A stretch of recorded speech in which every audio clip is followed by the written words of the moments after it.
الله أكبر. السلام عليكم ورحمة الله. السلام عليكم ورحمة الله.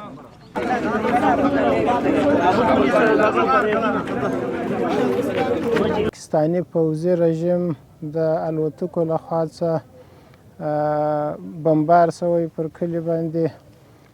دلته د ولسي خلکو یو کور په نښه شوی چې په دې کور کې 18 تنه په شهادت باندې رسېدلي. په دې کې سپین ږیري، زنانه، ماشومان او واړه شامل دي. همدا ډول 15 تنه په دې کور کې ژور زخمیان شوي دي.